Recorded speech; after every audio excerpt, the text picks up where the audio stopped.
Ini kita lanjutkan surat Maryam sampai 60. Dan 51 sampai 60 ini kita masuk cerita Nabi Musa, kita masuk cerita Nabi Ismail. Jadi ada dua nabi yang dibicarakan di 10 ayat terakhir. Karena Ustadz Tony Sanwani kita sudah bersama dengan kita, kepada Ustadz Tony Sanwani kita persilakan dengan segala hormat. Baik Ustaz, terima kasih. Assalamualaikum warahmatullahi wabarakatuh. Waalaikumsalam warahmatullahi wabarakatuh. Ayat 41 Ustaz ya. 51. 51. 51. Baik. A'udzu billahi minasyaitonir rajim. Bismillahirrahmanirrahim. A'udzu billahi minasyaitonir rajim. Bismillahirrahmanirrahim. واذكر في الكتاب موسى إنه كان مخلصا وكان رسولا نبيا. واذكر في الكتاب موسى إنه كان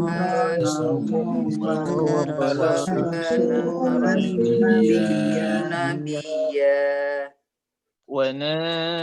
وناديناه من جانب الطور الأيمن وقربناه نجيا. وناديناه من جانب الأيمن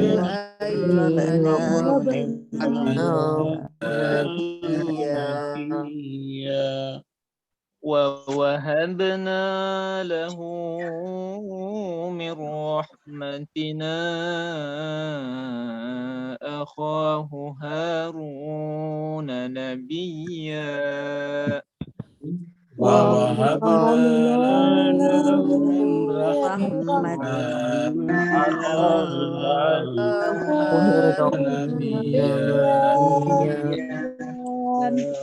واذكر في الكتاب إسماعيل إنه كان صادق الوعد وكان رسولا نبيا. واذكر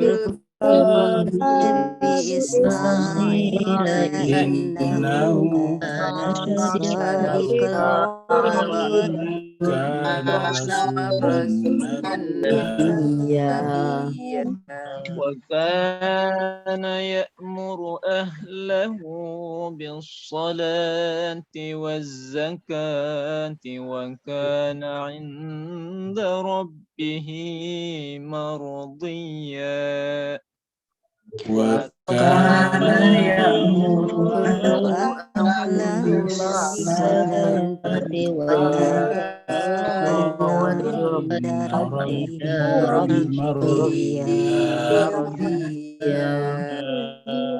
واذكر في الكتاب إدريس إنه كان صديقا نبيا.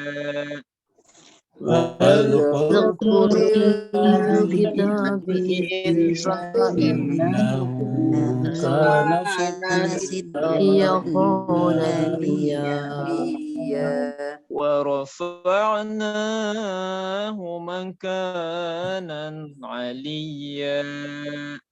ورفعناه مكانا عليا. أولئك الذين أنعم الله عليهم من النبيين من ذرية آدم وممن حملنا. أولئك الذين أنعم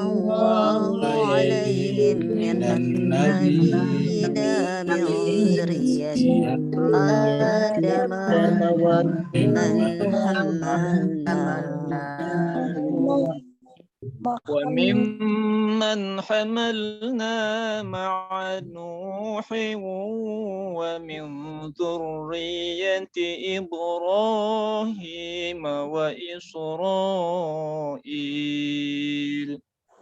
وممن حملنا نوح ومن ذرية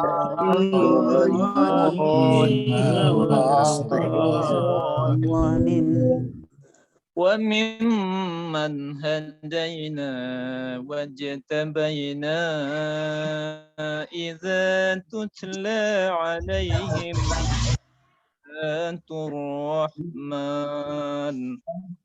وممن هدينا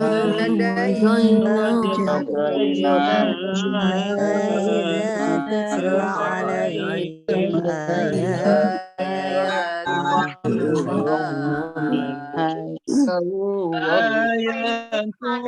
الرحمن خروا سجدا وبكيا آيات الرحمن وبكيا فخلف من بعدهم خلف أضاعوا الصلاة واتبعوا الشهوات فسوف يلقون غيا خلف من بعدهم الصلاة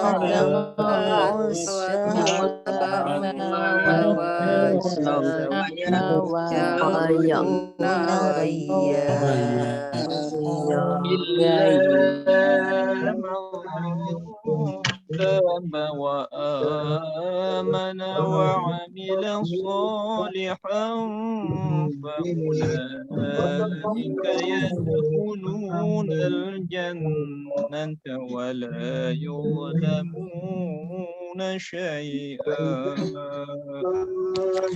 إلا من تواب وعمل صالحا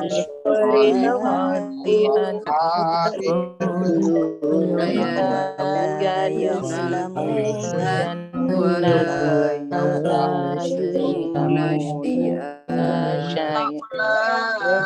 يظلمون الله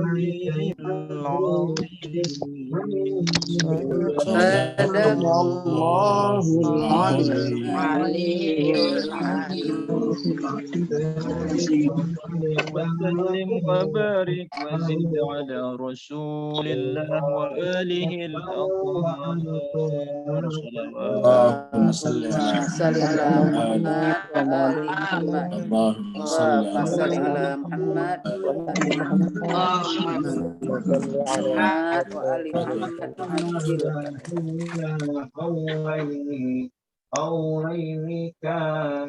Terima kasih banyak kita aturkan kepada Ustadz Tony Sanwani. Semoga Allah SWT melipat gandakan pahalanya di sisi Allah SWT dan Bapak Ibu sekalian yang telah ikut melafazkan ayat-ayat Allah SWT. Semoga menjadi saksi nanti di hadapan Allah bahwa kita adalah di antara hamba-hamba yang telah menunjukkan kecintaan kepada kitab sucinya. Jemaah sekalian, kita teruskan surat Maryam kita, surat yang ke-19. Maryam yang kita bicarakan adalah Maryam binti Imran. Tempat turunnya surat ini adalah Mekah dan karenanya disebut surat Makkiyah. Jumlah ayat 98 dan tadi kita masuk ayat 51 sampai 60. Berarti tinggal 38 ayat lagi. Terakhir kita sampai di ayat 50 yang berbicara tentang Nabi Ibrahim alaihissalatu wassalam. Ini adalah penutup Al-Quran yang berbicara tentang Nabi Ibrahim. Terakhir Allah berfirman di ayat 50, wa wahabna, dan kemudian kami karuniakan kepadanya, yaitu kepada Ibrahim, dan juga keturunannya Ibrahim dan Ismail, wa wahabna lahum, dan Yakub tentunya kita sudah sampaikan sebelumnya, ada Ishak, ada Yakub. karena dikaruniakan kepadanya Nabi Ishak dan sekaligus ke bawah Nabi Yakub dan sampai ke bawah lagi sampai terakhir Nabi Isa. Wa wahabna lahum min rahmatina, dan kami karuniakan kepada mereka yaitu min rahmatina, dari rahmat kami.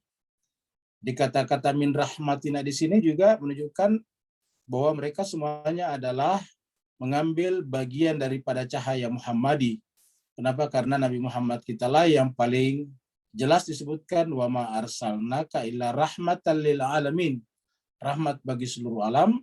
Dan di sini dikatakan kami karuniakan kepada mereka dari rahmat kami, sehingga kemudian wa ja'alna lahum lisana sidqin aliyah, sehingga kami jadikan mereka sebagai lisanah, sebagai tutur kata, buah tutur kata, sidqin yang benar, aliyah dan tinggi.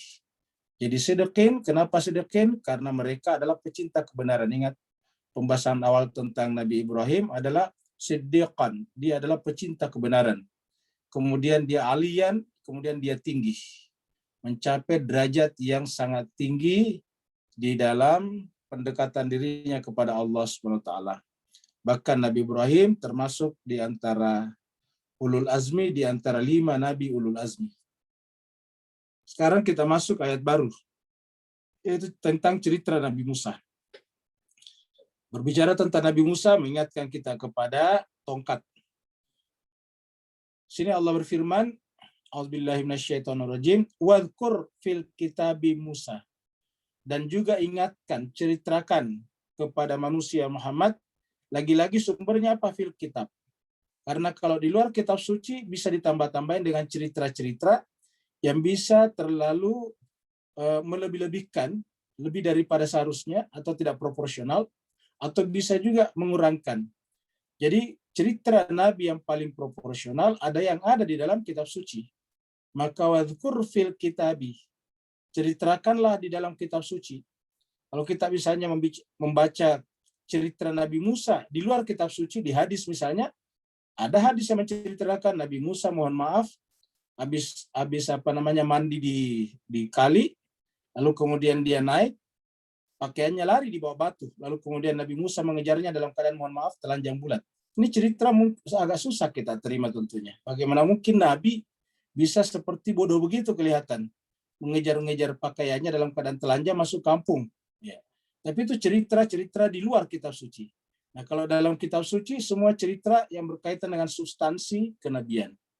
Maka Allah mengatakan wadhkur fil kitabi, ceritakanlah, ingatkanlah manusia Muhammad cerita tentang Musa di mana? Fil kitab, di dalam kitab suci. Jadi diberikan selalu penekanan fil kitabi. Bapak Ibu ikuti cerita ayat-ayat ini dari atas, selalu kata-kata wadhkur fil kitabi. Ceritakanlah kisah-kisah mereka yang ada di dalam kitab suci. Karena itulah yang proporsional. Itulah juga yang rasional. Di luar itu bisa dilebih-lebihkan, bisa juga dikurang-kurangkan. Jadi wadhkur fil kitabi Musa. Dan ceritakanlah di dalam kitab suci Al-Quran tentunya, yaitu Musa. Ini Al-Quran. Ya. Ini tentu perintah kepada Nabi Muhammad kita, dan berarti kepada seluruh ulama, kepada seluruh ustadz. Karena ulama ustadz itu adalah warasatul anbiya, pewarisnya Nabi, pewaris Muhammadi, itu para nabi.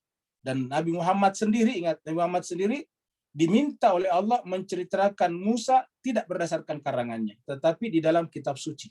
Jadi seorang Muhammad bin Abdullah saja diminta oleh Allah untuk menyampaikan cerita nabi-nabi yang ada di dalam kitab suci, yang ada di dalam Al-Quran. Maka tidak mungkin Nabi Muhammad mengarang, membuat-buat cerita-cerita yang berada di luar konteks cerita kitab suci. Karena jelas ini objek yang diperintah adalah Muhammad. Wadhkur, wahai Muhammad, ceritakan kepada umatmu, kepada manusia, cerita tentang Musa, tetapi yang ada di dalam kitab suci. Innahu kana mukhlasan. Sungguhnya dia, Musa itu adalah mukhlasan. Mukhlasan itu adalah orang yang mencapai derajat ikhlas paling tinggi. Mukhlis dulu, baru mukhlas. Kita sampaikan di beberapa ayat sebelumnya, terutama waktu kita bicara surat Al-Hijr, surat 15, bahwa iblis berkata, saya akan menggoda semua anak cucu Adam. Illa ibadaka minhumul mukhlas. illa ibadaka minhumul mukhlasin. Kecuali hamba-hambamu yang masuk kategori mukhlasin. Itu dari kata mukhlas. Mukhlasin itu artinya apa? Benar-benar sudah tidak ada kepentingan. Kalau kita mukhlis, ikhlas, ya boleh jadi pada satu perbuatan itu kita ikhlas. Misalnya kita sekarang berbuat ikhlas. Suatu saat, setahun, 2 tahun, 5 tahun, 10 tahun kemudian, orang yang pernah kita bantu atau ajari itu seakan-akan lupa daratan, tiba-tiba muncul dalam diri kita. Kalau bukan saya. Nah, berarti kan tidak mukhlas namanya. Baru ikhlas. Jadi para nabi dan rasul ini benar-benar mukhlas. Artinya apa? Tidak pernah dan tidak akan pernah muncul tuntutan-tuntutan kepentingan subjektif dalam dirinya berkenaan dengan apa yang mereka perbuat kepada manusia. Ingat jemaah sekalian, pemberian paling berharga dari seseorang kepada orang lain itu bukan harta. Pemberian paling berharga dari seseorang kepada orang lain adalah ilmu. Apa sebabnya? Harta tidak berbentuk cahaya, tapi ilmu berbentuk cahaya. Kita berikan harta kepada seseorang belum tentu mencerahkan, bahkan bisa menjermuskan. Kasihlah orang yang tidak biasa pegang uang banyak, dia sangat mungkin akan menggunakannya untuk dengan cara yang menyesatkan. Tapi berikanlah ilmu kepada orang, dia akan tercerahkan. Maka pemberian paling berharga seseorang kepada orang lain adalah ilmu. Dan itu yang dilakukan para nabi. Para nabi dan rasul bukan datang membagi-bagi harta. Para nabi dan rasul tidak datang membagi-bagi emas. Para nabi dan rasul tidak datang membagi-bagi uang. Para nabi dan rasul datang membagi-bagi ilmu, dan di dalam aktivitasnya membagi-bagi ilmu itu tidak pernah sama sekali punya harapan, punya keinginan kepada orang-orang, kepada umat yang diajarinya. Namanya mukhlasan. Jadi disebutkan di sini innahu kana mukhlasan. Jadi penekanannya adalah mukhlas. Wa kana rasulan nabiyya. Dan karenanya dia diangkat sebagai rasul dan nabi. Dia rasul dan nabi. Jadi Bapak Ibu lihat, sudah lihat dari awal semuanya nabi-nabi diceritakan di atas. Pertama sekali diceritakan di surat Maryam, Nabi Zakaria. Apa Nabi Zakaria penekanannya? Yaitu tidak pernah berhenti bermunajat. Tidak pernah berhenti berdoa. Walaupun doanya kelihatannya belum diijabah, tapi dia katakan, saya tidak pernah kecewa. Saya tidak pernah berputus asa dalam berdoa kepadamu, ya Allah. Itu yang pertama. Kemudian kerisauan Nabi Zakaria adalah bukan karena tidak punya anak biologis, tapi tidak ada yang meneruskan tugas-tugas kenabiannya. Berarti kerisauan para nabi dan rasul adalah penerus tugas-tugas kenabian yang harus datang dari keturunannya yang suci. Yang kedua, kemudian Nabi Yahya diceritakan. Penekanannya Nabi Yahya adalah supaya berpegang teguh kepada kitab suci dengan sekuat-kuatnya. Lalu datang lagi cerita tentang Maryam. Maryam adalah terkenal dengan kesucian, ibadahnya, dan kemudian kesabarannya di dalam menerima tugas-tugas ilahiyah pada dirinya untuk melahirkan tanpa punya suami. Dan sangat berat secara psikologis. Kemudian setelah itu ada cerita tentang Nabi Ibrahim. Nabi Ibrahim penekanannya pada apa? Pada siddiqa, pecinta kebenaran. Jadi artinya semuanya diberikan penekanan-penekanan. Bukan berarti Nabi yang lain tidak pecinta kebenaran. Bukan berarti Nabi yang lain tidak mukhlasan. Tidak. Sama kalau saya dikatakan Al-Husain itu asyahid. Bukan berarti yang lain tidak syahid. Bukan. Penekanannya. Penekanannya diberikan agar kita bisa memahami bahwa nabi-nabi itu kalau dihitung jadi satu, yaitu nabi, mereka memiliki kumpulan sifat-sifat seperti tadi, yaitu selalu bermunajat kepada Tuhannya, selalu berdoa kepada Tuhannya. Kemudian mereka tidak pernah berputus asa dalam berdoa. Mereka juga selalu berpikir tentang penerus dan kelanjutan daripada agama Allah ini. Kemudian mereka senantiasa berpegang teguh kepada kitab suci. Mereka semuanya sabar di dalam menjalankan agenda-agenda Tuhannya dalam kehidupan dunia ini. Dan mereka adalah para pecinta pencari kebenaran sejati. Kemudian diceritakan lagi di sini, Nabi Musa adalah mukhlas. Orang tidak punya kepentingan sama sekali. Mukhlasan. Dan karena dia mukhlas, wa kana rasulan nabiyya. Barulah diangkat jadi rasul dan nabi. Ini adalah ayat 51. Jemaah sekalian, ini adalah jalur perjalanan Nabi Musa ke Gunung Turzina. Jadi gambar ini Pak Bu sekalian adalah menurut riwayatnya adalah perjalanan Nabi Musa ketika dia dipanggil dari arah sini, dari arah bawah sini, ini ya, ketika dipanggil dia melihat api di atas sini, ya, ini Gunung Tursina. Kemudian dia berjalan naik ke atas, ya, ini alurnya menurut riwayat nih, ya, naik ke atas, sampai di atas tiba-tiba ada suara, gitu. Ini diceritakan nanti dengan sangat lengkap di surat Toha, ya, surat 20 setelah surat Maryam ini. Setelah surat Maryam kita bicara surat Toha. Ya. Nah, jadi jemaah sekalian, dia sampai di atas sini, dia sebut dengan Muqaddas Itwa, lalu kemudian dia mendengarkan suara dari Allah Subhanahu wa taala yang mengatakan, kamu adalah saya pilih, lepaskanlah sendalmu, tongkatmu, dan seterusnya. Jadi ini adalah perjalanan Nabi Musa.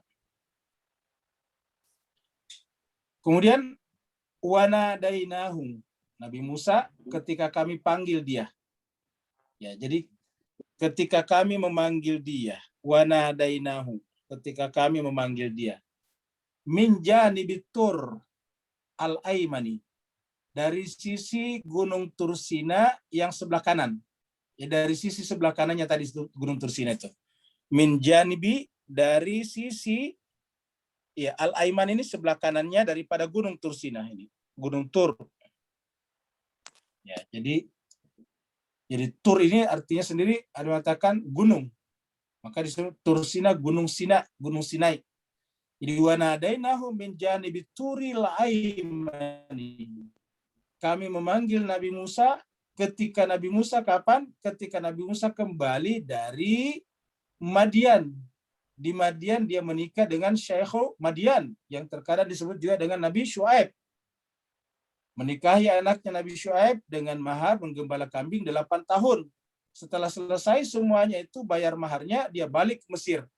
Dalam perjalanannya ke Mesir itulah dia kemudian dipanggil dari arah sisi kanan Gunung Tursina. Wa qarrabnahu najia. Kemudian waktu dipanggil ke atas itu Tuhan membuat isyarat api. Nabi Musa, ya, ingat tadi yang tadi gunung yang begitu tandus. Kalau misalnya gunungnya subur, oke, tapi ini tandus. Oh, tiba-tiba ada api di puncaknya sana. Nanti diceritakan lebih lengkap di surat Toha. Nanti sampai di atas itu, ya, dia datang ke sana dan dia menyimpan keluarganya, rombongan kecilnya di bawah. Dia katakan, tinggallah di situ, saya akan mendatangi api itu. Datang, ternyata itu adalah panggilan daripada Allah SWT yang disebut wa qarrabnahu najia. Kemudian kami mendekatkan dia kepada kami, yaitu ke puncak Gunung Tursina yang disebut dengan Muqaddas Itwa. Kemudian najia, di sana terjadilah percakapan antara Nabi Musa dengan Allah Subhanahu wa taala. Makanya Nabi Musa disebut dengan kalamullah atau kalimullah. Dia bisa bercakap-cakap dengan Allah Subhanahu wa taala. Nah, jadi wa qarrabnahu najia, kami dekatkan dia, lalu kemudian setelah mendekat dia berbicara dengan Allah Subhanahu wa taala. Termasuk misalnya Allah bertanya, matilka biyaminika ya Musa, itu di tangan kananmu apa ya Musa?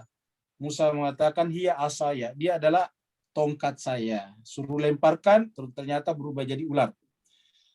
Kemudian 53. Jemaah sekalian terbahagia, ya.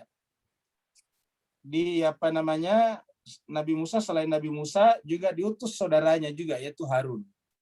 Jadi ingat saudaranya dikatakan bisa saudara seayah, seibu, bisa juga sepupu saudara juga. Nah, jadi jemaah sekalian, ini adalah Masjid Nabi Harun.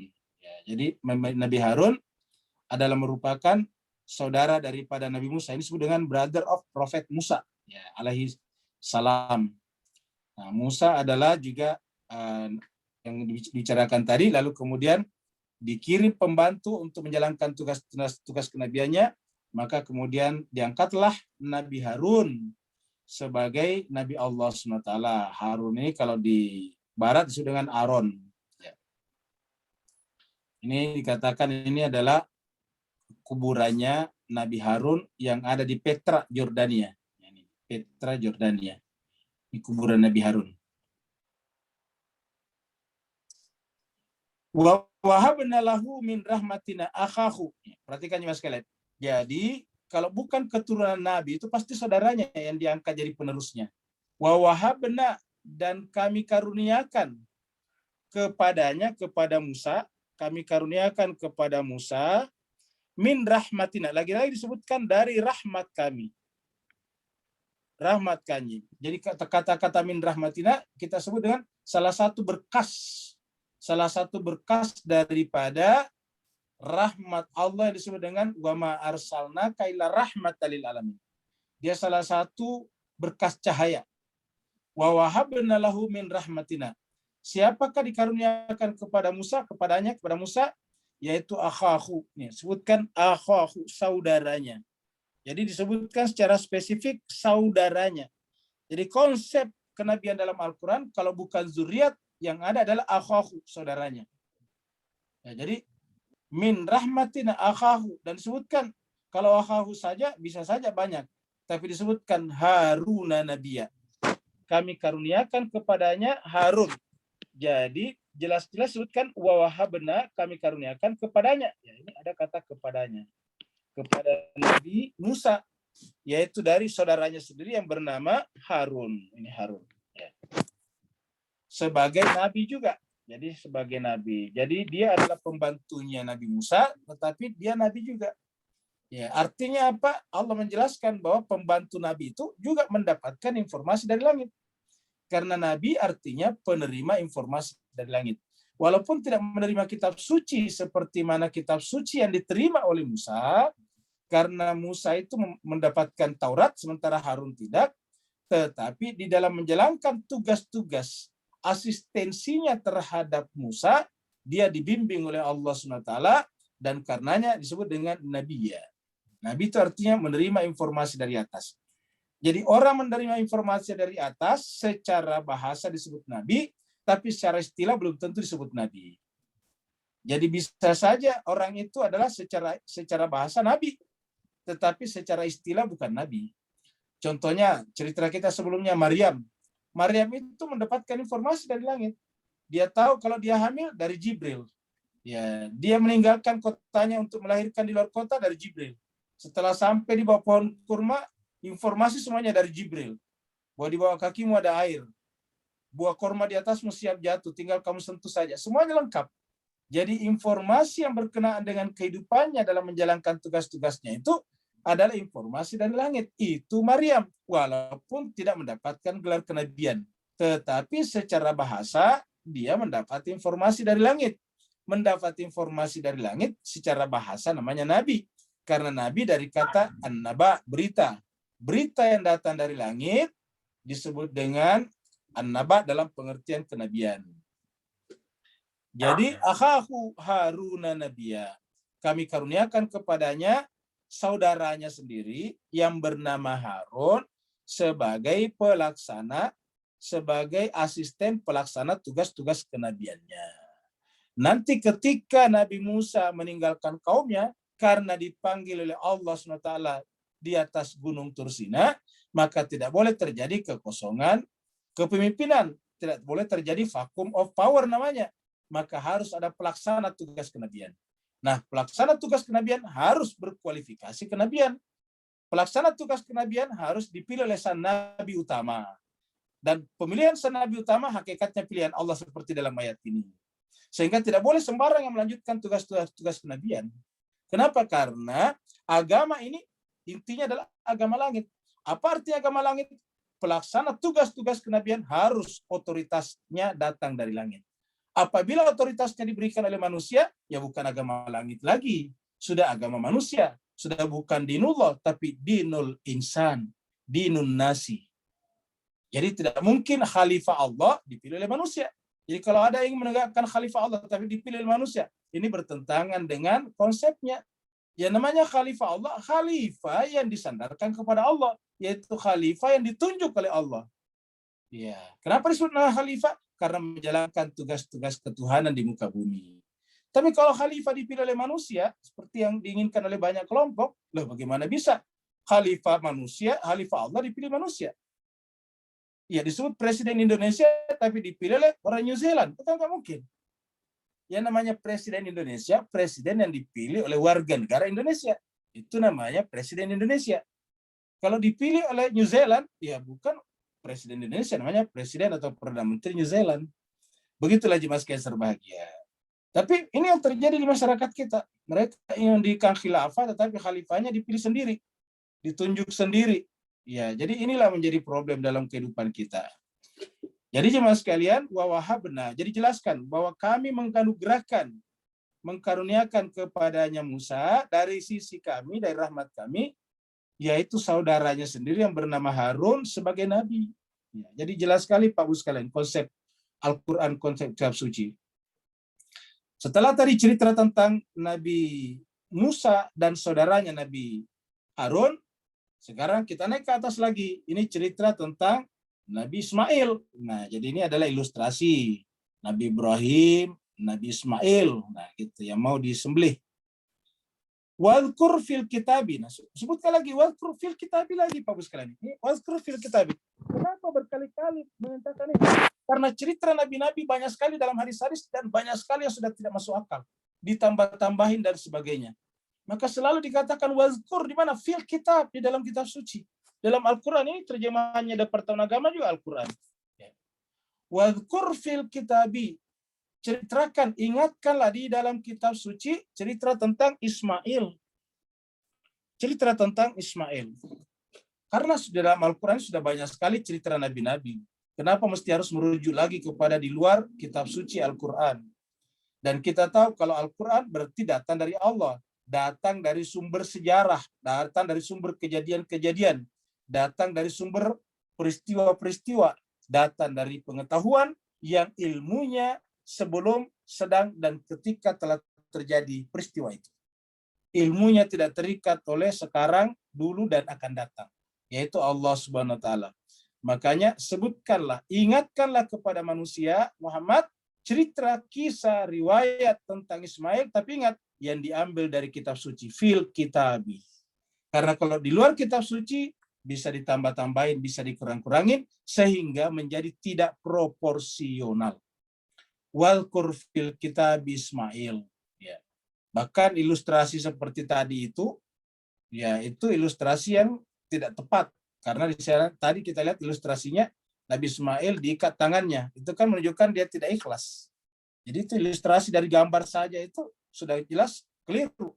Kenapa? Karena pasti diambil dari riwayat-riwayat di luar sana. Innahu kana sadiqal wa'di wa kana rasulan nabiyya. Kalau tadi disebutkan Nabi Musa penekanannya pada mukhlasan, ingat ikhlas. Sekarang penekanannya pada Nabi Ismail pada apa? Sadiqal wa'di. Dia selalu benar janjinya. Jadi di antara ciri kenabian selalu benar janjinya. Sadiqal wa'di. Sadiqal wa'di. Ya. Kita tahu sekarang semakin mayoritas umat Islam biasanya semakin tidak disiplin. Ya, semakin tidak disiplin. Ya, janji jam 8, datang jam 8.30 atau jam 9. Kalau ada acara peringatan-peringatan di masjid, undangannya jam 9, dimulai jam 10. Nah, padahal jelas Al-Quran mengatakan bahwa Nabi Ismail itu penekanannya pada sadiqal wa'di, selalu kalau berjanji benar. Ingat, sadiqal wa'di. Selalu benar dalam berjanji. Ya. Tidak ngundang orang jam 9, terus dimulai acara jam 9.30. Dimulai jam 10. Itu tidak sadiqal wa'di. Nah, coba kita lihat jemaah sekalian, negara-negara maju justru ditandai dengan sadiqal wa'di. Keretanya jam sekian berangkatnya. Ya. Detiknya pun harus sama, luar biasa. Ya, sudah sedemikian rupa. Padahal itu berjalan setiap hari.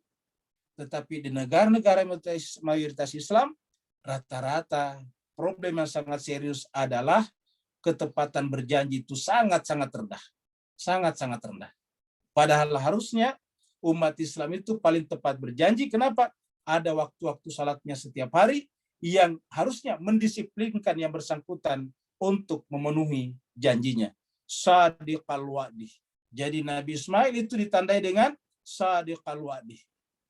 Jadi Bapak Ibu sekalian berbahagia, terutama yang mengaji di KTRK, marilah kita sederhana sekali memulai menunjukkan Islam itu adalah yang terbaik. Mulailah dengan mendisiplinkan diri kita masing-masing. Kalau kita berjanji jam 8 beneran. Berjanji yang 9, jangan 9 beneran. Ya, kenapa jemaah sekalian berbahagia, walaupun salat kita sampai hitam jidat kita, salat kita sampai kapalan kita punya lutut, tetapi kalau kita berjanji jam 9 datanya 10, tetap orang tidak percaya. Ya. Apa sebabnya jemaah sekalian? Selalu kita lihat nabi-nabi dengan kualifikasi akhlaknya, dengan kualifikasi jiwanya. Ya, kualifikasi jiwanya semuanya. Kata-kata siddiq, pencari kebenaran, itu kan kualifikasi jiwa. Ya, kata-kata mukhlas tadi adalah kualifikasi jiwa. Kata-kata shadiqal wa'di ini adalah kualifikasi jiwa. Apa amal semuanya, tindakan, perbuatan yang berasal dari jiwa yang suci. Jadi innahu kana shadiqal wa'di. Sungguhnya dia Allah itu dia apa namanya? Ismail itu adalah shadiqal wa'di, selalu benar dalam janjinya, wa kana rasulan nabiyya, dan dia adalah seorang rasul dan nabi. Jemaah sekalian berbahagia, coba lihat ya, kelirunya kalau kita memahami ya, memahami nabi dari cerita-cerita di luar Al-Qur'an. Ya. Coba kita lihat tadi, kita kembali tadi lihat ini background-nya ya. Dan ini jemaah sekalian, background ini ya, nih. Coba lihat. Ini ilustrasinya, lihat jemaah sekalian. Ini kan tangannya diikat nih. Ya.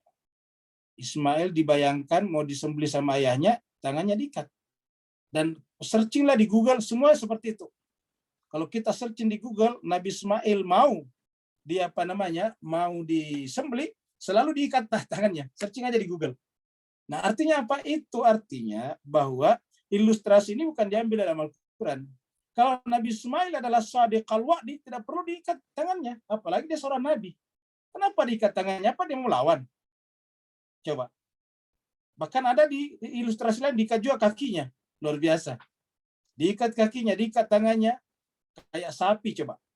Padahal dia kan shadiqal wa'di. Dia benar, dia berjanji kepada ayahnya, ayahanda lakukan apa yang diperintahkan, insya Allah ayahanda menemukan aku, sabar menerimanya. Jadi dengan mengikat di sini, ini adalah ilustrasi yang salah. Ya, coba kita lihat di dalam surat apa namanya? Di dalam surat 37. Ya. Surat As-Saffat ini dia.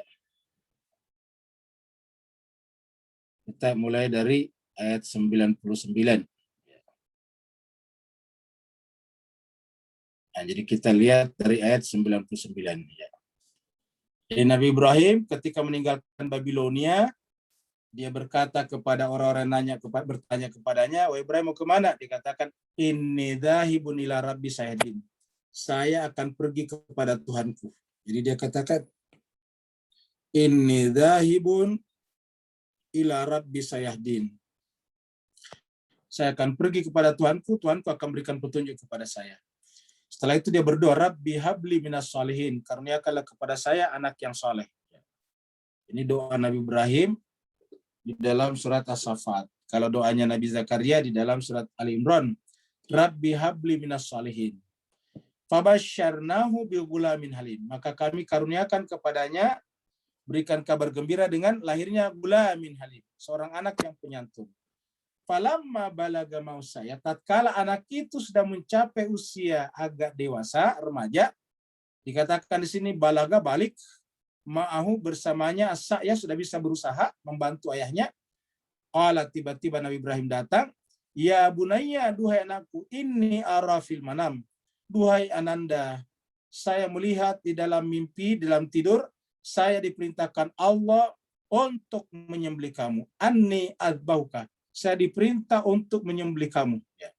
Adzbauka. Saya diperintah untuk adzbauka, menyembelih kamu. Nabi Ibrahim berkata, "Wahai anakku, fanzur madza tara."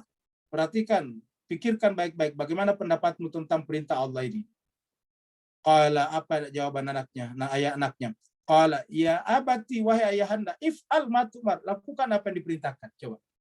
Satajiduni insyaallah minas sabirin. Ini kata-kata Nabi Ismail. Jadi Nabi Ismail mengatakan, ini qala ini dari Nabi Ismail, ya. Ya abati, ya. If'al ma tu'mar satajiduni insyaallah minas sabirin. Yang hijau ini adalah dari Nabi Ismail. Dia katakan, ya abati, duhai ayahanda, if'al, lakukanlah ma tu'mar, apa yang diperintahkan. Satajiduni, niscaya ayahanda menemukan aku insyaallah minas sabirin. Kalau Nabi Ismail berkata begini dan dia adalah shadiq al-wa'di, kenapa mesti harus diikat tangannya? Inilah efek daripada membuat ilustrasi dan cerita-cerita Nabi yang justru diambil dari hadis-hadis. Yang diambil daripada cerita-cerita yang ada di luar. Menyebabkan terjadi inkonsistensi namanya. Di satu pihak Al-Quran memuji Nabi Ismail dengan shadiq al-wa'di, dan kata-katanya di sini satajiduni insyaallah minas sabirin. Kenapa mesti harus diikat tangan dan kakinya? Coba. Inkonsistensi. Dan itu cerita-cerita beredar seperti itu. Jadi intinya adalah cerita Nabi yang beredar di masyarakat kita, mayoritasnya bukan lagi dari Al-Quran. Mayoritas dari Al-Quran. Cobalah bicara di tengah masyarakat kita tentang Adam dan Hawa. Itu semua yang beredar adalah bahwa Hawa itulah yang pertama sekali memakan buah, lalu kemudian menggoda suaminya juga untuk makannya. Padahal cerita itu benar-benar tidak ada dalam Al-Quran. Tapi itu yang beredar. Ya, itu yang beredar. Bahwa Hawa dulu yang menikmati buah terlarang itu, dan menikmatinya lagi tidak tanggung-tanggung, langsung 2 biji. Setelah itu kemudian mempengaruhi suaminya. Setelah suaminya terpengaruh dia makan, baru sampai di tenggorokannya, ditegur oleh Allah. Akhirnya nyangkut menjadi buah jakun, kata orang. Kata cerita di masyarakat. Coba. Nah, jadi cuma sekali serbagi. Belum lagi dengan cerita bahwa Hawa itu diciptakan dari tulang rusuk Adam. Beredar di masyarakat kita. Cerita tentang Kabil dan Habil. Yang beredar di masyarakat kita apa? Memperebutkan seorang wanita. Cerita-cerita ini beredar di masyarakat kita. Itulah sebabnya berkali-kali kita lihat tadinya selalu dikatakan wadhkur fil kitabi. Ceritakanlah kisah Nabi itu di dalam kitab suci, karena di luar kitab suci sana sudah banyak sekali biasnya. Ya. Dan ingat yang namanya cerita Nabi itu mempengaruhi persepsi orang tentang agama. Jadi kalau cerita itu tidak bersumber dari kebenaran, maka persepsi yang membentuk umatnya juga menjadi tidak benar. Wadhkur fil kitab Ismail, di dalam kitab suci Ismail. Kenapa? Innahu kana shadiqal wa'di. Dia adalah selalu benar janjinya. Ya. Wa kana rasulan nabiyya. Karena selalu benar janjinya, maka dia adalah rasul dan nabi. Jadi Bapak Ibu sekalian, ini sekedar menyampaikan betapa kita jauhnya daripada Al-Quran. Al-Quran dibaca, tapi tidak pernah ditadaburi, sehingga kita membaca Al-Quran, tetapi ajaran yang membentuk kepala kita, persepsi kita, cara pandang kita kepada Islam adalah justru cerita-cerita dari luar Al-Quran. Ini adalah ilustrasi tentang Ka'bah zaman awal. Wa kana ya'muru ahlahu. Jadi yang namanya Ismail itu selain shadiqal wa'di, dia juga kana ya'muru ahlahu bis-shalah. Dia juga selalu memerintahkan keluarganya untuk salat. Jadi Bapak Ibu sekalian, ini Nabi Ismail masih generasi kedua dari Nabi Ibrahim, karena Ismail ini kalau dikasih bin Ismail bin Ibrahim, sudah memerintahkan keluarganya salat. Jadi lagi-lagi disampaikan salat ini bukan amalan yang hanya diberikan kepada Nabi Muhammad kita. Mungkin ada yang bertanya, lalu apa yang terjadi pada saat Isra Miraj Nabi menerima salat? Itu artinya apa? Nabi Muhammad hanya diberikan ajaran salat juga seperti sebelumnya. Namanya kalau bahasa hukumnya meratifikasi. Jadi Nabi Muhammad meratifikasi ajaran salat yang sudah ada pada umat-umat dan nabi-nabi sebelumnya. Karena Nabi Ismail disebutkan wa kana ya'muru ahlahu bis-shalah, sebagaimana juga ajaran ayahnya. Ayahnya juga meminta agar anaknya itu menjadi ahli salat, muqimis shalah. Wa ja'alna muqimas shalah. Jadi kalau kami sebagai orang menegakkan salat, kata Nabi Ibrahim, di sekitar Ka'bah berdoa. Lalu kemudian apa yang dilakukan oleh Nabi Ibrahim diteruskan oleh putranya, yaitu Ismail, dengan wa kana ya'muru ahlahu bis-shalah. Dia memerintahkan keluarganya, ahlahu bis-shalah, untuk melakukan salat. Memerintahkan keluarganya untuk salat. Wa zakat, dan mengeluarkan zakat juga. Jadi mengeluarkan salat dan zakat. Salat ini adalah bukti pengabdian kepada Allah.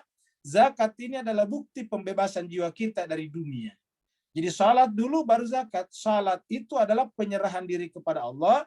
Bukti kita berserah diri kepada Allah ketika benda-benda material tidak lagi mengikat hati kita dengan cara mengeluarkan zakat kita. Jadi mengeluarkan zakat artinya membersihkan jiwa kita dari keterikatannya dengan harta benda duniawi.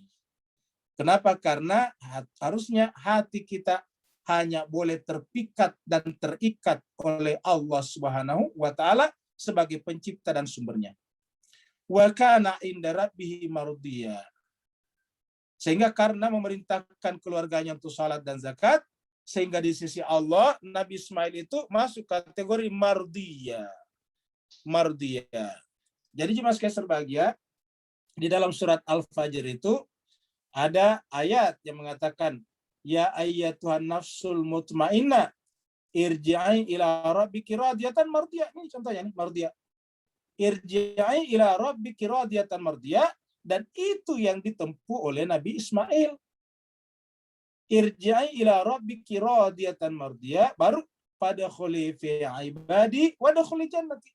Jadi syarat untuk masuk ke dalam surga, syarat untuk bergabung dengan hamba-hamba Allah adalah mardiyah. Apa artinya mardiyah? Bentuk lebih tinggi daripada radiyah. Kalau radiyah kita yang redha, setelah kita redha terus-menerus, Allah juga redha kepada kita. Namanya kita mardiyah. Diridhai oleh Allah. Sudah diterima oleh Allah SWT keridhaannya. Jadi radiyan mardiyah dalam surat Al-Fajr. Meski lain masih ilustrasi-ilustrasi berkenaan dengan Nabi. Sekarang Nabi Idris. Ya. Nabi Idris ini jemaah sekalian, kalau dalam perjanjian lama atau dalam bahasa Inggris dengan Enoch. Ya, Nabi Enoch. Nabi Enoch. Idris sendiri dalam bahasa Arab ini, Idris dari kata darasa yadrisu, mengajar, belajar. Nabi Idris disebut dengan Nabi pertama yang mensistematisasi pengajaran. Ya.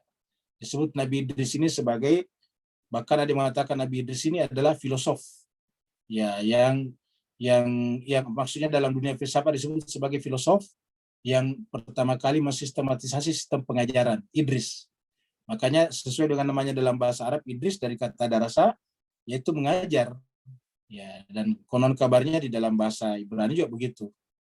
Wadkur fil kitab Idrisa, dan sebutkanlah di dalam kitab suci lagi. Lagi-lagi kitab suci selalu. Jadi wadkur fil kitabi ini, wadkur fil kitabi. Ya. Selalu ada kata fil kitabi Bapak sekalian. Selalu lihat ini. Jadi bahayanya kita selalu membuat cerita-cerita di luar kitab suci. Walaupun tujuannya baik. Ya, untuk memberikan motivasi kepada orang. Tapi kalau itu dibuat-buat kan bohong namanya. Ya. Karena kalau tidak sesuai dengan faktanya kan dusta namanya, kadzib namanya. Jadi kalau tidak sesuai dengan fakta walaupun kelihatannya baik, ya tetap dusta namanya. Maka sebaik-baik cerita para nabi harus yang ada di dalam Al-Quran. Supaya jangan over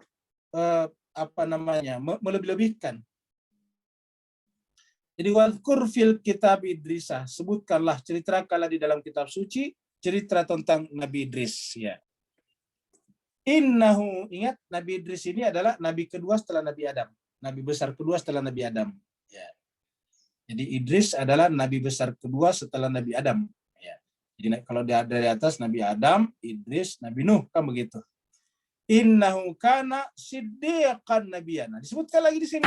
Wah, Nabi Idris ini dari kata darasa ini belajar, mengajar, dia juga disebutkan siddiqa. Ya, jadi dia pencinta kebenaran. Jadi kita lihat nabi-nabi itu adalah pecinta kebenaran. Itulah sebabnya para nabi, hampir semua nabi bertentangan dengan masyarakatnya. Karena masyarakatnya cenderung mempertahankan status quo budaya namanya. Status quo apa yang dianggap benar. Ingat, bukan kebenaran apa yang dianggap benar. Sedangkan yang namanya nabi benar-benar yang dimaksud dengan kebenaran adalah kebenaran rasional, kebenaran logis, kebenaran berdasarkan fakta-fakta. Nah, sehingga kemudian paling sering sekali nabi berbenturan dengan kebiasaan-kebiasaan yang ada dalam masyarakatnya. Sehingga terkadang nabi juga dianggap mengecewakan masyarakatnya. Dalam Al-Quran disebut dengan, wahai nabi, kamu tadinya adalah marjuan, orang yang kami harapkan bisa menjadi pemimpin kami. Tapi kok kenapa kamu tiba-tiba berpendapat lain? Jadi sekalian, kebenaran adalah orang yang tidak takut berbeda dengan masyarakat. Selama perbedaan itu adalah tidak untuk menimbulkan kejahatan, tidak untuk menimbulkan putusnya tali silaturahim, tetapi kebenaran dimaksud adalah kebenaran yang sifatnya epistemologis, yang kalau diturunkan ke bawah menjadilah keadilan. Jadi innahu kana siddiqan nabiyya. Sungguhnya Nabi Idris itu adalah pecinta kebenaran dan kemudian seorang nabi. Ya. Wa rafa'na makan aliyya. Wa rafa'na dan kami angkat. Wa rafa'nahu. Kami angkat dia. Wa rafa'nahu. Kami angkat kedudukannya. Makanan. Kedudukan. Lagi-lagi aliyya lagi. Aliyya. Ingat di mas kalian. Ada kata-kata aliyya. Aliyah di sini bukan Allah maksudnya, tapi makamnya itu, kedudukannya itu adalah aliyah, tinggi. Dan perlu kita sampaikan kalau kita sepakat bahwa Nabi Muhammad tidak pernah berbicara tentang hawa nafsunya, seperti ayat dalam surat An-Najm, wa ma yantiqu anil hawa in huwa illa wahyun yuha. Nabi tidak pernah berbicara lagi berdasarkan hawa nafsunya, kecuali berdasarkan wahyu. Berarti bisa kita berpendapat bahwa atas dasar wahyu jugalah yang menyebabkan Nabi kita Muhammad SAW memberikan nama kepada saudaranya, sepupunya, yaitu dengan Ali. Ingat, yang berikan nama Ali kepada Sayyidina Ali itu adalah bukan siapa-siapa, tetapi Nabi Muhammad. Ya, waktu Sayyidina Ali lahir, ayahnya bernama Abu Thalib, ibunya bernama Fatimah, itu orang tuanya beri nama Haidar. Tetapi oleh Nabi Muhammad kita dikasih nama Ali. Ali, ya, bukan Ali. Jadi sama Ali. Berarti jemaah sekalian berbahagia apa maksudnya kira-kira? Nabi memberi nama kepada sepupunya itu dengan Ali. Dan ternyata sudah beberapa kali disebutkan di sini bahwa para nabi-nabi itu adalah makanan aliyah. Memiliki kedudukan aliyah yang tinggi. Jemaah sekalian berbahagia, ini adalah garis keturunan Adam ke bawah. Ini berdasarkan kitab Kejadian. Ya, pasal 4 ayat 11. Genesis ini Kejadian. 4 ayat 11. Ya, ini adalah garis besarnya. Yaitu ini Adam, kan begitu. Adam nanti katanya punya 3 anak. Ini Abel. Abel ini kan nanti sudah Habil kalau di kita. Ya, Kain, Kabil kalau di kita. Kain ini nanti membunuh Abel kan begitu. Ini dibunuh kan begitu. Ya, ini killed by Cain oleh Kabil, dipilih oleh Kain. Terus kemudian yang melahirkan keturunan adalah Set. Nah, ini adalah Set, Enosh, kemudian Kanaan, kemudian terakhir di sini adalah muncul Nabi yang kedua, yang besar maksudnya, yaitu Enok. Ini Nabi Idris. Ya, ini. Jadi jemaah sekalian sebagai yang kursor saya ini, Enok ini adalah Nabi Idris. Dari Nabi Idris ke bawah nantinya ini lahir Nabi Nuh. Ya, begitu. Nabi Nuh nantinya lahir ke bawah yang selamat dari perahu ini, karena selamat dari perahu. Nanti lahirlah ke bawah ini. Lahirlah Ibrahim. Ya. Keturunannya Ibrahim. Ibrahim nanti ke bawah lahirlah Israel dari Ishak. Kemudian Nabi Muhammad dari Nabi Ismail yang kita juga lihat kemarin anunya, garis keturunannya. Jadi di sini kemudian lahirlah ini Nabi Isa, Yesus, ini versi Kristen. Nah, jadi jemaah sekalian berbahagia, jadi dengan demikian keturunan seperti ini kalau versi perjanjian lama. Kemudian jemaah sekalian ayat 58. Ayat 58 ini sebelum kita baca, Bapak Ibu, saya ingin kepada Bapak Ibu semuanya mengingat semuanya surat Al-Fatihahnya. Pada saat Bapak Ibu membaca surat Al-Fatihah, dari awal itu memuji-muji Allah dulu. Bismillahirrahmanirrahim. Alhamdulillahirrahmanirrahim. Ar-Rahmanirrahim. Maliki yaumiddin. Sampai situ memuji-muji Allah. Ya, baru setelah itu kemudian apa? Kemudian mengatakan iyyaka na'budu wa iyyaka nasta'in. Kepada Tuhan yang kita puji tadi itu sebagai pengasih penyayang, yang berkuasa nanti di hari akhirat, kita lalu mengatakan, ya Allah, iyyaka na'budu, kepadamulah kami beribadah, kepadamulah kami menghamba, wa iyyaka nasta'in, dan kepadamulah kami menggantungkan seluruh kebutuhan-kebutuhan kami. Tidak ada satupun setitik zarah pun kebutuhan kami yang bukan berasal dari sisimu. Setiap kami bernafas, udara dari sisimu. Setiap kami melihat, cahaya datang dari sisimu. Setiap kami mendengar gelombang-gelombang suara tercipta oleh-Mu. Setiap kami lapar, maka kami cari makanan dari tumbuh-tumbuhan dan hewan-hewan dari sisi-Mu. Setiap kami haus, kami meminum air putih dari sisi-Mu. Iyyaka na'budu wa iyyaka nasta'in. Setelah menyampaikan pernyataan iyyaka na'budu wa iyyaka nasta'in, baru kemudian minta. Apa yang kita minta? Bukan mobil baru, bukan handphone baru, bukan rumah baru, bukan pangkat dan jabatan baru, bukan partai politik baru. Lalu apa yang kita minta? Ihdinas siratal mustaqim. Ya Allah, bimbinglah kami, guide-lah kami, pandulah kami, senantiasa agar kami tetap istiqamah di atas jalan-Mu yang lurus, sampai akhir hayat kami. Ini dibaca setiap kali kita sholat. Bukan sekali dalam satu hari, tapi sekali kita sholat. Bahkan ada yang baca setiap rakaatnya, baca, ihdinas siratal mustaqim. Jadi kalau sholat fardu saja sudah minimal 17 kali membaca dalam satu hari. Belum lagi dengan sholat malamnya, belum lagi dengan sholat rawatibnya, belum lagi dengan sholat sunat yang lain, belum lagi dengan mengirim Fatihah kepada orang sakit ataupun orang sudah meninggal dunia. Setiap saat kita baca Fatihah, membaca ihdinas siratal mustaqim.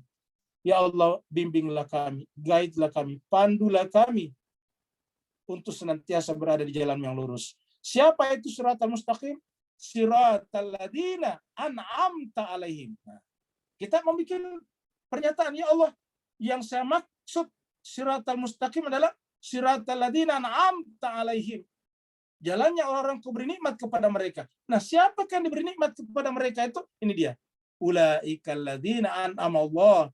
Mereka itulah orang-orang yang Allah beri nikmat kepadanya. Jadi tanpa kita sadari, kita meminta agar jalan itu seperti nabi-nabi yang kita bicarakan tadi. Adalah tidak benar kalau kita setiap salat membaca siratal ladzina an'amta alaihim, tetapi kemudian yang kita bayangkan anak kita, diri kita menjadi seperti orang-orang populer yang tidak beragama.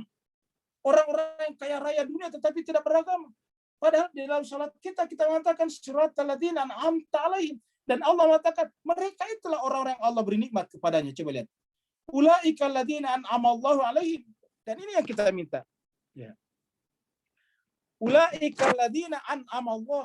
Mereka itulah orang-orang yang berikan nikmat kepada mereka. Siapa? Itu tadi mulai daripada Nabi Zakaria, Nabi Yahya, kemudian Maryam dari kalangan perempuan, kemudian Nabi Isa, kemudian Nabi Ibrahim, kemudian Nabi Ismail, kemudian Nabi Musa, Nabi Harun, dan sebagian terakhir adalah Nabi Idris. Mereka semuanya punya ciri-cirinya yang disebutkan dalam Al-Quran. Allah mengatakan mereka itulah. Jadi kalau kita ingin membuat semacam patronase dalam kehidupan kita, maka mereka jemaah sekalian. Adalah tidak benar kalau kita kemudian hidup membaca Al-Fatihah setiap hari, tetapi yang kita bayangkan adalah bintang-bintang film dari Korea, dari India, dan sebagainya jemaah sekalian. Ini jelas adalah kontraproduktif dengan doa kita sendiri dalam Al-Quran. Jadi bagaimana mungkin kita terbimbing oleh Allah, kita membaca ihdinas siratal mustaqim, tetapi kita tidak bisa mempersepsi, memahami, mendefinisikan siapa yang disebut dengan siratal mustaqim itu. Siapa yang disebut dengan siratal ladzina an'amta alaihim itu. Yang berhak mendefinisikan siratal ladzina an'amta alaihim itu adalah Allah. Karena Al-Fatihah juga dari Allah. Maka Allah di sini mengatakan ulaikal ladzina an'ama Allahu alaihim. Mereka itulah orang-orang yang Allah beri nikmat kepada mereka. Minan nabiyyin, dari kalangan nabi-nabi. Coba lihat, nabi-nabi. Kemudian min zurriyati Adam, dari zuriatnya Adam. Jadi dari zuriatnya Adam. Wa mimman hamalna ma'nuhin, baru kemudian orang-orang yang kami angkut bersama dengan Nabi Nuh. Yang tidak naik di atas Nabi Nuh sudah binasa. Baru kemudian wa min zurriyati Ibrahim, ingat. Wa min zurriyati Ibrahim. Nabi Muhammad kita zuriat Ibrahim. Dan sampai apa? Sampai akhir zaman. Jadi ingat, kata-kata ini berlaku sampai akhir zaman. Kenapa? Kita sampai sekarang membaca siratal ladzina an'amta alaihim. Berarti sampai sekarang juga berlaku ayat ini. Wa min dzurriyyati Ibrahim, dari zuriat Nabi Ibrahim. Bukan di luar zuriat Nabi Ibrahim. Wa Israel, dan juga Israel, yaitu Nabi Yakub. Keturunan Nabi Israel nanti melahirkan Nabi Isa. Wa mimman hadaina wa jitabaina. Dan dari siapa saja yang telah kami berikan hadaina. Jadi orang ini adalah orang terbimbing oleh Allah, baru kemudian orang terpilih. Dipilih oleh siapa? Allah, bukan oleh manusia. Hadaina yang kami pandu, kami guide, Lalu kemudian wajtabaina, dan kami pilih. Bukan dipilih oleh manusia. Apa sebabnya? Iza tutla alaihim ayatul rahman. Mereka ini apabila ditelaahkan kepadanya ayatul rahman, ayat-ayat Allah yang maha pengasih, kalau disuruh sujud kepada yang mulia, maka kemudian kharru sujada wa buqiya. Mereka inilah yang tersungkur sujud dalam keadaan menangis. Ya, iza tutla alaihim ayatul rahman. Mereka ini semuanya apabila dibacakan, ditelaahkan kepadanya ayatul rahman, mereka semuanya kharru sujada wa buqiya. Beda dengan iblis, justru tidak sujud. Jadi lawan dari mereka ini adalah siapa? Yang tidak sujud dalam keadaan tersungkur dan menangis. Dan itu bapaknya di atas adalah iblis. Jadi ingat, kharru sujada wa buqiya. Makanya ayat ini ayat sujud. Bapak Ibu sekalian nanti bisa sujud setelah ini. Kemudian jemaah sekalian berbahagia, setelah mereka muncullah keturunan yang luar biasa, memperturutkan hawa nafsunya. Lihatlah Bapak Ibu jemaah sekalian berbahagia, Nabi terbaik adalah Nabi Muhammad kita. Sayyidul Anbiya'i wal Mursalin. Seluruh nabi-nabi bermuara kepada Nabi Muhammad kita. Nabi Muhammad kita disebut dengan rahmatan lil alamin. Tapi inilah gambaran cucunya Nabi setelah Nabi wafat. Ini perlakuan umat yang mengaku pengikut Muhammad kepada siapa? Kepada Al-Husain. Ini adalah cucu Nabi yang dipangku Nabi waktu kecil. Inilah anak daripada Fatimah Zahra. Inilah anak yang oleh Nabi dibacakan Rabbana hablana min azwajina wa dzurriyyatina qurrata ayun waj'alna lil muttaqina imama. Tetapi baru 50 tahun setelah Nabi wafat, anaknya diperlakukan seperti ini di sebuah padang di Karbala dan kepalanya dipotong, baru kemudian dinaikkan di atas tombak, ini kepalanya di atas. Oleh siapa? Oleh orang-orang yang mengaku sebagai pengikutnya. Maka kita lihat di sini. Fa khalafa min ba'dihim khalfun ada'us shalah. Maka kemudian muncullah generasi pengganti setelah nabi-nabi tadi di belakang mereka. Jadi muncullah khalfun, pengganti, khalifah namanya. Tapi khalifah yang bukan ditunjuk oleh Allah SWT. Fa khalafa min ba'dihim khalfun. Khalafah ini dari kata khalifah. Maka muncullah khalifah pengganti mereka yang bukan merupakan tadi ijtabaina, yang bukan kami pilih, yang bukan kami pandu tadinya, yang bukan merupakan zuriat daripada Nabi Ibrahim tadinya. Apa ciri-cirinya? Mereka salat, tetapi nilai-nilai salat tidak dilakukan. Ada'us salah. Jadi kata-kata ada'us salah ini adalah melalaikan nilai-nilai salatnya. Kata-kata ada'us salah itu diartikan menelantarkan. Menelantarkan apa yang tidak salat, bukan salat, tapi nilainya tidak diucapkan. Semua orang salat di mazhab manapun dalam Islam wajib membaca tasyahud. Dan dalam tasyahud itu pasti membaca selawat. Selawatnya seragam. Allahumma salli ala Muhammad wa ala ali Muhammad. Tidak ada tambahannya. Kita berselawat kepada Muhammad dan keluarga Muhammad. Tetapi keluarga Muhammad dibantai setelah Nabi wafat baru 50 tahun. Khalafa min ba'dihim khalfun ada'us salah. Tiba-tiba muncul generasi setelah mereka yang menggantikan mereka. Yang ada'us salah, menegak salat diterlantarkan. Dalam salat membaca Allahumma salli ala Muhammad wa ala ali Muhammad, berselawat kepada Muhammad dan keluarga Muhammad. Tetapi apa yang terjadi pada keluarga Muhammad? Dan itu sampai sekarang memperingati saja meninggalnya keluarga Nabi, itu dikejar-kejar dan dibubarkan dan lebih hina daripada hewan-hewan buruk. Dibubarkan di mana-mana, dianggap sesat dan menyesatkan. Sampai sekarang jemaah sekalian berbahagia. Ada'us salah wattabau syahwat, dan mereka memperturutkan syahwatnya, yaitu nafsu dunianya. Tiba-tiba muncul generasi seperti ini. Apa kata Allah? Fasaufa yalqauna gayya. Maka generasi yang seperti inilah yang akan melahirkan generasi yang sebetulnya kesesatan. Fasaufa yalqauna gayya. Mereka akan menemukan jalan kesesatan dalam hidupnya. Apa sebabnya? Dari awal sudah menolak konsep-konsep kenabian dan zuriatnya tadi. Kemudian yang terakhir, illa, kecuali. Nah, jemaah sekalian berbahagia, inilah harapan kita semuanya. Kita yang hidup ya 1400 tahun setelah Nabi wafat, atau 1350 tahun setelah cucunya meninggal dibantai di Karbala. Jemaah sekalian berbahagia, ada harapan dari kita, dari Allah, yaitu illa man taba, kecuali dia taubat. Kembali menyadari tadi, illa man taba wa amana wa amila shalihan. Kecuali dia bertaubat, beriman dan beramal saleh. Taubat artinya menyadari kembali posisinya selama ini salah. Ternyata selama ini dia ikut kepada orang-orang yang ikut diam terhadap pembantaian cucu Nabi di Karbala. Diam artinya seakan-akan menyetujui. Illa man taba wa amana wa amila salihan. Kecuali orang yang bertaubat dan beriman dan beramal saleh. Apa kata Allah? Ulaika. Jadi inilah masih ada peluang bagi kita Bapak Ibu sekalian. Siapa yang beriman, bertaubat, beriman dan beramal saleh, fa ulaika yadkhulunal jannata wala yuzlamuna syai'a. Dan mereka akan masuk surga. Ini yadkhulunal jannah, dan mereka tidak akan dianiaya sedikit pun juga. Tapi syaratnya adalah harus menyimpang dari jalan orang-orang yang berturutkan hawa nafsunya tadi. Menyimpang dari jalan orang-orang yang menerlantarkan salatnya tadi. Nah Bapak Ibu sekalian, mudah-mudahan kita dengan membaca ayat demi ayat dalam Al-Quran ini, kita senantiasa terpelihara dari Allah SWT. Bapak Ibu jemaah sekalian berbahagia, terima kasih banyak atas perhatiannya. Dan kita lihat pada kesempatan pagi hari ini cukup banyak peserta yang baru datang. Kepada peserta yang baru datang, kami secara pribadi dan juga mewakili teman-teman kita dari RKB mengucapkan terima kasih banyak, selamat datang, selamat bersua, selamat belajar bersama dengan kita di dalam mempelajari kitab suci Al-Quran. Terima kasih banyak Bapak Ibu sekalian, wa'alaikum minkum. Yang mau bertanya dipersilakan, masih ada waktu 10 menit. Ya, Assalamualaikum warahmatullahi wabarakatuh. Masya Allah, hari ini 99 partisipannya Ustaz. Terima kasih banyak. Ada beberapa pertanyaan juga banyak. Yang pertama dari Pak Nandito. Pak Nandito ada 2 pertanyaan, saya bacakan langsung Ustaz dari Pak Nandito. Salam, izin bertanya Ustadz, kenapa dalam membahas silsilah para nabi mengacu pada riwayat kitab Genesis atau Perjanjian Lama? Apakah dalam Islam tidak memiliki riwayat silsilah nabi sendiri yang mungkin lebih otentik? Selanjutnya, di dalam ayat 60 ada kalimat tidak dizalimi sedikit pun. Maksudnya bagaimana Ustadz? Bisa dijelaskan? Terima kasih Ustadz.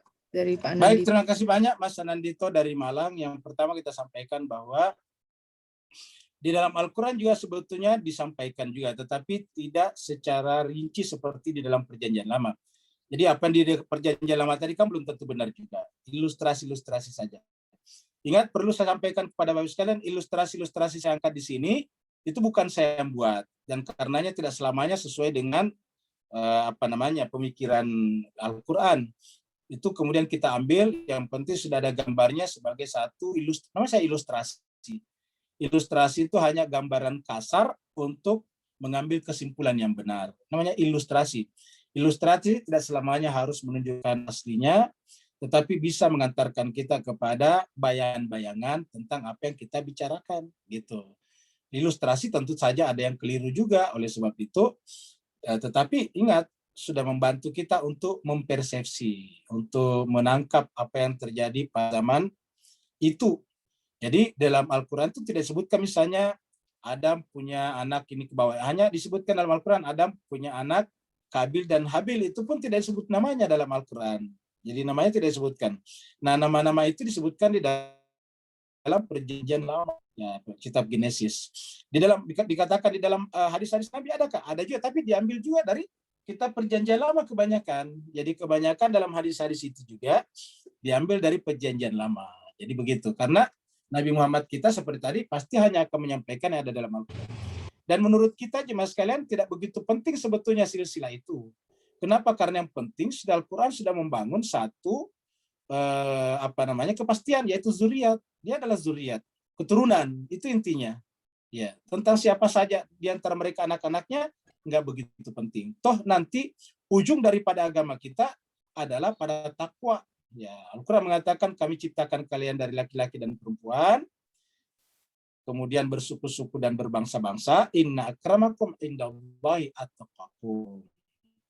Jadi yang paling penting adalah gambaran besarnya sudah ada dalam Al-Quran, yaitu min dzurriyyati Ibrahim tadi. Kemudian yang kedua tadi tentang zalimin la yuzlamuna syai'a. Artinya kalau tadinya itu di sebelah bersama dengan orang-orang yang memperturutkan hawa nafsunya, tetapi setelah kemudian baca Al-Quran dan memperbaiki kembali persepsinya, nah Allah mengatakan tidak masalah, diampuni dosanya tadi. Taba namanya, taubat. Taubat itu artinya menyadari kesalahannya. Setelah menyadari kesalahannya, lalu kemudian beriman, beramal soleh sesuai dengan apa yang diinginkan Allah dalam Al-Quran. Allah mengatakan faulaika yadkhulunal jannah. Mereka juga akan masuk surga.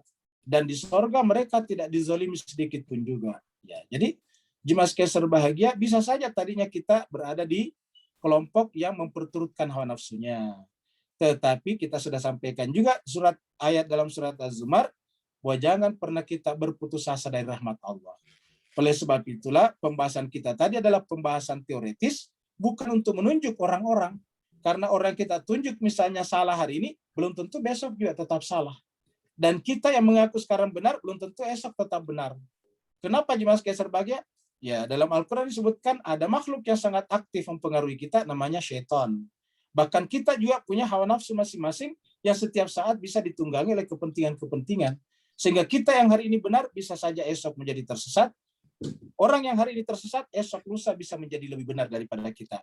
Oleh sebab itulah pembahasan ayat-ayat tadi bukan untuk menunjuk si A, si B, si C itu tersesat atau tidak, tetapi semata-mata sebagai panduan pribadi kita masing-masing untuk menunjukkan di mana kita sekarang posisinya dan ke arah mana kita berjalan di dalam mengarungi kehidupan kita yang ujungnya pasti adalah kematian. Begitu. Berikutnya lagi. Ya, selanjutnya dari Pak Anbia Aswandi. Assalamualaikum Ustadz, mau bertanya, apakah ada hubungannya penyembelihan Nabi Ismail dengan penyembelihan Imam Husain alaihissalam di Karbala? Terima kasih Ustadz. Oh ya, terima kasih banyak. Ya, saya kira sih boleh jadi ada. Kenapa? Karena waktu Nabi Ibrahim akan menyembelih Ismail di dalam surat As-Saffat itu tidak jadi. Ya, dan disebutkan wafadainahu. Jadi kita lihat dulu surat masih surat As-Saffat tadi nih. Ya. Surat As-Saffat tadi. Jadi ini tadi kita sampai ke ini pembicaraan Nabi Ibrahim dengan Ismail, dan Ismail mengatakan satajiduni insyaallah minas sabirin. Baru kemudian falamma aslama, tatkala keduanya berserah diri. Wa tallahu lil jabin, keduanya maksudnya Ibrahim Ismail sudah berserah diri kan berarti siap. Ayahnya Ibrahim siap menyembelih putranya Ismail. Ismail sebagai putra siap disembelih ayahnya tanpa harus diikat. Kenapa? Karena berserah diri namanya nih. Wa tallahu lil jabin, dan Ibrahim letakkan leher anaknya di atas di atas pahanya.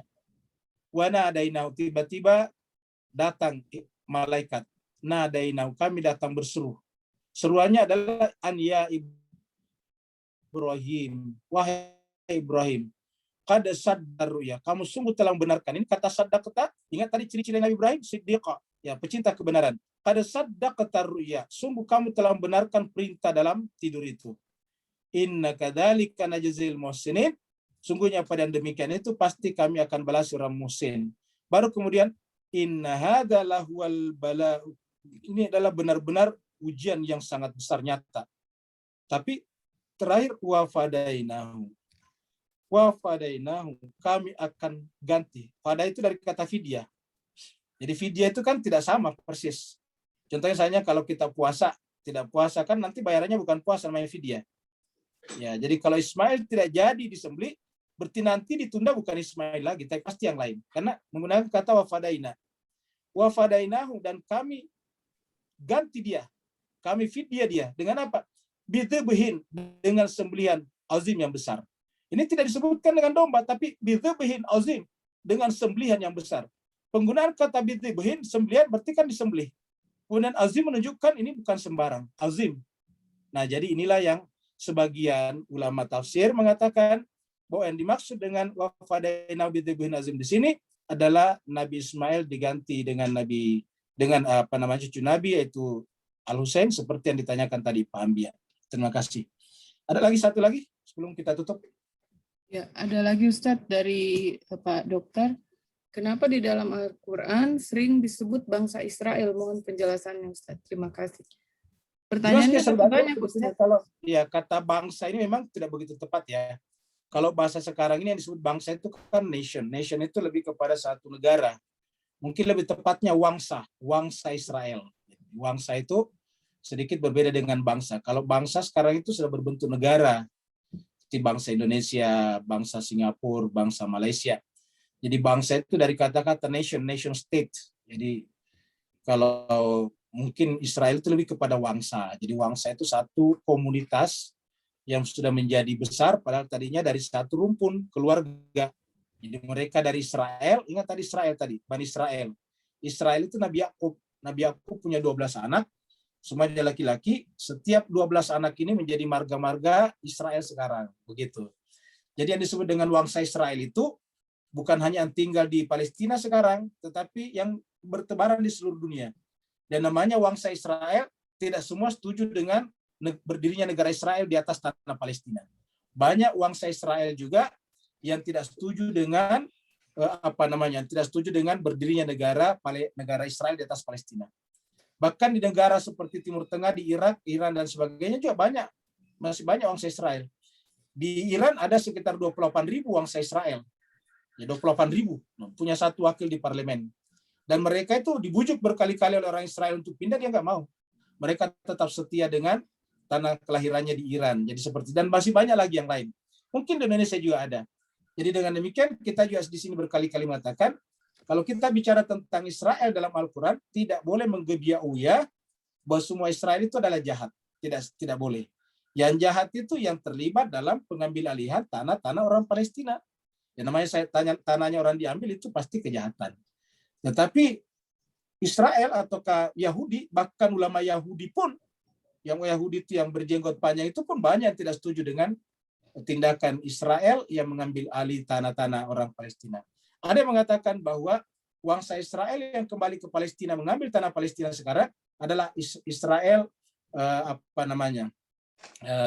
satu rumpun Israel saja, tidak semuanya.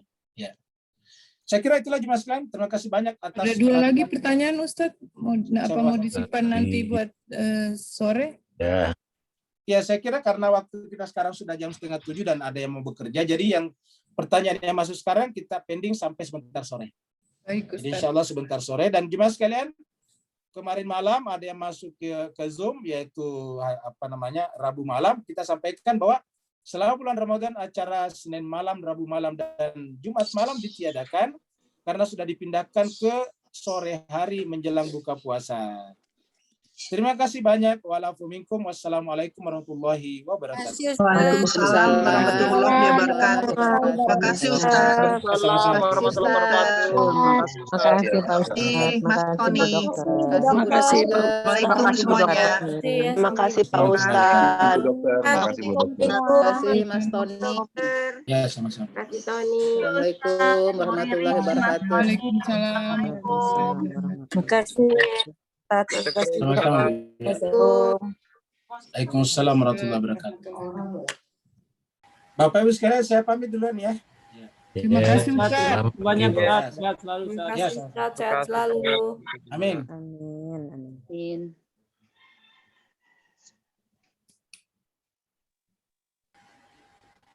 Pamit juga Bapak Ibu semuanya. Ya, pamit Bu Dokter, Pak Andi. Sama Pak Rum. Makasih. Terima kasih Bu Dokter. Sama-sama Ya, Bu salam. Upi.